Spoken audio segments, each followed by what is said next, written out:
overcome, and we gonna get back in the algorithm. But with that being said, man, we gotta head on over to X because that's where a lot of this information is coming from. And let's jump right into it, man. It stated Caitlin Clark shares sweep with Magic Johnson at Indy Final Four. At the 2026 Men's Final Four in Indianapolis Lucas Oil Stadium, Indiana Fever star Caitlin Clark joined Magic Johnson in the Capital One luxury suite. After Saturday's game, Johnson posted the group shot on Instagram, calling her. Caitlin Clark made headlines again over the weekend after attending a Final Four game in Indianapolis, where she was spotted sharing a luxury suite with NBA legend Magic Johnson. The two were photographed together at Lucas Oil Stadium during Saturday's action, with Johnson later posting the group image on Instagram, describing Clark as a WNBA superstar and celebrity. The photo also featured actor Will Forte and several Capital One executives, with the game still going on below. The image spread quickly across social media, drawing widespread attention to the pairing of two players widely regarded as among the best passers the sport has ever seen, Johnson during the Showtime era, and Clark through her record-breaking college run and professional rise. Clark was soaking in the atmosphere as Indianapolis's adopted basketball figure ahead of Monday's Michigan vs. UConn national championship game, though it is worth noting she is originally from Iowa, not Indiana. On Instagram, calling her a WNBA superstar and celebrity alongside actor Will Forte and Capital One executives, with the court buzzing below. Fans celebrated the pairing of elite passers Johnson, Showtime Magic, and Caitlin Clark. Long-range flair highlights her growing growth off the court, present in a familiar March Madness ad crossover as Indy's hometown hero. Clark soaked in the homecoming. The meeting carried symbolic weight beyond the photo itself. Johnson's career as arguably the greatest floor general in basketball history, combined with Clark's credentials as the all-time NCAA scoring leader and the player most credited with transforming interest in women's basketball, made the moment resonate beyond a typical celebrity sighting. Clark's presence at major sporting events has consistently generated attention, and this occasion was no exception. Separate from the sweet moment, Clark also featured in broader Final Four coverage through her analyst role with the Big Ten Network. Soaked in the homecoming energy ahead of Monday's Michigan versus UConn game. Now, Caitlin Clark is not from Indy, so whoever this Gronk is, admin, she ain't from Indy, bro. She's from Iowa. Now, with that being said, this photo right here of the two has gone viral, man. Magic Johnson said another Final Four in the books, hanging out in the Capital One suite with the WNBA superstar celebrity Caitlin Clark. And this right here is beautiful. Her broadcasting work keeps her directly connected to the college game she helped elevate, even as she continues her WNBA career with the Indiana Fever. Veteran coach Lisa Bluder, who guided Iowa through the historic back-to-back national championship runs that put Clark at the center of a women's sports explosion, offered perspective on the current tournament landscape. Bluder, who logged 18 NCAA tournament appearances across her career, joined a podcast discussion while vacationing in Cancun, finding Wi-Fi at a local beauty salon to make the appearance work. She reflected on what it feels like to experience March Madness from the outside for the first time, noting that while retirement has been enjoyable, this particular stretch of the calendar still stirs something. Clark, and this right here is beautiful, bro, because this is another chance for Caitlin Clark to just be great, but some people might not think she's being great, but she is, because she's hanging with greatness. Magic Johnson is arguably the best passer in all of basketball, and we know Caitlin Clark's resume speaks for herself, bro, and it's just awesome to see. I ain't gonna lie to you, but just to see Caitlin Clark alongside Magic Johnson, to me, speak volumes in itself. And yeah. The preparation, the film sessions, the anticipation, those rhythms are hard to leave behind completely, even if dinner has now replaced hours of tape study when the bracket drops. On the tournament itself, Bluder noted several compelling storylines.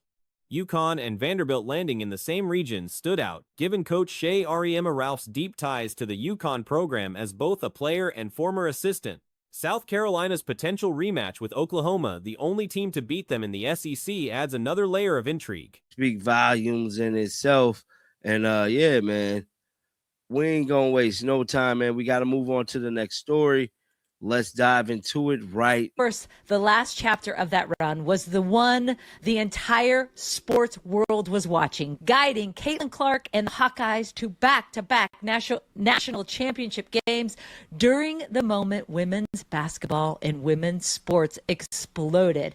Yep. And she was right at the epicenter of that whole thing. So, and now instead of calling plays, the Duke and LSU corner of the bracket is notable, given LSU's earlier win over Duke in their first meeting this season. Kentucky's situation draws attention too, with head coach Kenny Brooks returning to face James Madison, the program where he built his Division I reputation before a stop at Virginia Tech and then moving on to Kentucky. As for Iowa, the path is steep. Getting through both South Carolina and UConn just to reach the final is a significant ask. And she was right at the epicenter of that whole thing. So, and now instead of calling plays, she's calling games. She's traveling the country as an analyst for the Big Ten Network, still right in the heart of women's hoops. And Abby, as I said earlier, the more I think about it, the more I wish we would have waited to fill out our brackets. Until we spoke with Lisa, because truly, we need to win this pod challenge, because if anyone knows how this tournament really works, it's this woman. 18 trips to the big dance party, people, 18. But the best part, she's not joining us from a... Bluter acknowledged the difficulty, but pointed to the overall parity in the game right now as a leveling factor. No bracket looks easy, and upsets are possible anywhere. On the question of who could knock UConn off, Bluter pointed to UCLA as the team with the best realistic shot. The Indiana Fever almost certainly kept Sophie Cunningham protected heading into the expansion draft, and the reasoning behind that decision says a lot about how the franchise is building its roster going forward. The question of whether Michaela Onyenwere-KK was similarly protected has a fairly straightforward answer: almost certainly not. But the best part, she's not joining us from a gym or home office or a broadcast booth. In perfect welcome to the party style, she's coming to us from vacay, where I hope you have had your feet in the sand and a big old fruity drink with an umbrella in it. Lisa Bluter, 100%. Welcome to the party! Hey, 100%. Welcome, Lisa! Legend. Please, Coach. I love it, man. Straight from vacation. Yeah. The issue with KK is not a matter of opinion at this point. Her stock has dropped considerably, and not without reason. The argument that teams would still take a chance on her ceiling does not hold up well when that ceiling has never actually been demonstrated at any level. Her basketball IQ has consistently been flagged as a concern, and she was collecting DNPs while playing overseas, which, for an import player operating outside the EU quota, is an extraordinary red flag. Straight from vacation. Yo, where are we? Well, I'm in Cancun right now. You know, it's spring break, and I had a son here last week and a daughter here this week, so I just thought I'd just stay put. Yes. Why not? It's awesome. Except you can do that. I'm not on the beach right now. You guys have brought me in from my son, and I'm in a beauty salon right now in Cancun. So, and it's not for myself. What? It's for the Wi-Fi. It's for the Wi-Fi. So good. When multiple coaching staffs across different leagues have collectively decided that a player is not worth floor time, that is a pattern, not an isolated circumstance. Sophie Cunningham, by contrast, is the kind of player that is genuinely hard to source in the open market. The value she brings is not glamorous, but it is consistent. Across a full season, she rarely dropped below a solid performance floor. She was hypothetical. Like, that's the maddest way I've had described this. Like, her potential is hypothetical. Like, her IQ is extremely low. She was getting DNPs overseas. Which has happened. If you agreed, if you were right to protect Sophie, subscribe. We are trying to get to 57,000 point, well, 57.1 or 58.1k by the end of the day. Thank you guys so much. Nearly 1,000 subscribers in the last month. Like, we actually will probably go from the 10th to the 10th to 1,000 subscribers in a month, which we haven't done in a long time. So thank you guys. But she gave the Fever reliable output, whether coming off the bench or starting, adapted to whatever role was needed on a given night, and did it without switching off mentally. That consistency over 40 games is worth more than people typically credit. Her positional versatility adds another layer. She is comfortable operating at the 2, 3, and 4, can function in a pinch at the 1. She spent time as a backup point guard behind Caitlin Clark and has even logged minutes at the 5 in emergency situations. But Sophie is so difficult to replace, and this is why when a lot of free agency people were talking, it's like, oh, you know, you can easily replace Sophie. I'm like, it's actually really difficult. It is really difficult to find a player who will give you a 7 out of 10 every single game, who will give you the same energy if they're a starter or if they're a bench player, who will play the one if needed. She can't dribble, but like there are certain matchups where she can be a secondary ball handler because she's like, no single position is her elite domain, but she is competent across all of them, which makes her an extremely useful piece in terms of lineup flexibility. On defense, the conversation around Sophie tends to fixate on her footwork, which is not a strength. But footwork is not the same thing as discipline, and discipline is actually what separates functional defenders from liabilities at the professional level. Players like Caitlin Clark and Paige Buchers possess the physical tools to be quality defenders, but frequently disengage when the ball moves away from them. Where she can be a secondary ball handler because she's like, her IQ, she can play the one. Like she looked really good playing the one in preseason, and then I think it was the Connecticut Sun full court press her, and she just couldn't dribble by them. But she was originally a backup point guard for Caitlin Clark. So she's somebody who can play a little bit at the one. She is somebody who in 2022 played backup 5 minutes for the Phoenix Mercury. Not particularly well, but she's somebody who can play the 2, she can play the 3, she can play the 4, and kind of play the 1. And if you're really stuck, play the 5. That is not a dig at either player. Their offensive responsibilities demand enormous mental bandwidth, but the drop-off is visible. Sophie does not have that problem.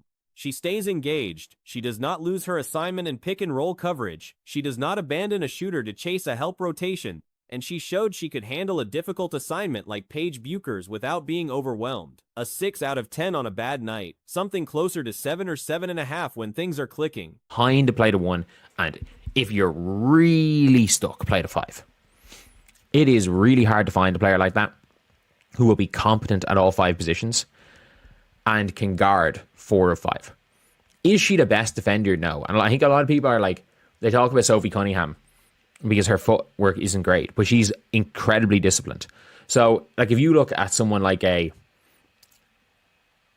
probably the prime example of this. Paige, to a lesser extent. Paige doesn't switch off as much as Caitlin, but she does switch off quite a bit. That is the honest range, but here is why that matters. Teams are not built exclusively around stars. The connective tissue, the player who does not lose games on her own, but also does not give the opposition anything for free, is what determines whether a solid team finishes at the top of the standings or gets bounced in the first round. The expansion protection question essentially answers itself when looking at what Portland actually did with their picks. She does switch off quite a bit. Like, a Caitlin Clark clearly could be a good defender, and Paige could be they could both be really good defenders, but like they're so focused on offense that they're not disciplined defenders. At the pro level, neither of them are disciplined defenders. They both switch off the ball. Nobody more so than Caitlin, other than Alyssa Smith probably. KK Timpson, just I don't even know how to describe KK on defense. But like, Sophie Cunningham she doesn't switch off. She doesn't. The Fire, drafted with entertainment value in mind, a young, watchable group that the city will embrace even through a 35-40 loss season. In that context, Sophie Cunningham would have been an obvious target. She moves jerseys, she has a national fan base through her connection to the Fever, and she would have given Portland a recognizable face to market in the early weeks of the franchise's existence. The fact that they took Chloe Bibby, another player with Indiana ties and existing fan recognition, actually reinforces the logic. She doesn't switch off. She doesn't switch off at all. She plays hard. She is disciplined. Like, we saw her do a really good job in Paige Buchers. She's somebody that is a bit of a pest on defense. Like, she's not going to be the type of player that switches off and overhelps off a shooter, or goes under a screen on somebody that can shoot the pull-up 3. That gets caught and leaves the center for dead in a pick and roll and lets them shoot wide. Portland was clearly drafting with local and national appeal in mind. Sophie would have fit that profile cleanly. The comparison to Bridget Carlton is worth examining. Carlton is the better on-ball defender, but in terms of shooting, passing, and ball movement, Sophie holds her own or comes out ahead. For dead in a pick and roll and lets them shoot wide open middies. That's not what Sophie Cunningham is. But Sophie Cunningham is a 7.5 out of 10 on a good day defender, 6 out of 10 defender on a bad day. Like, she is going to, and her performances.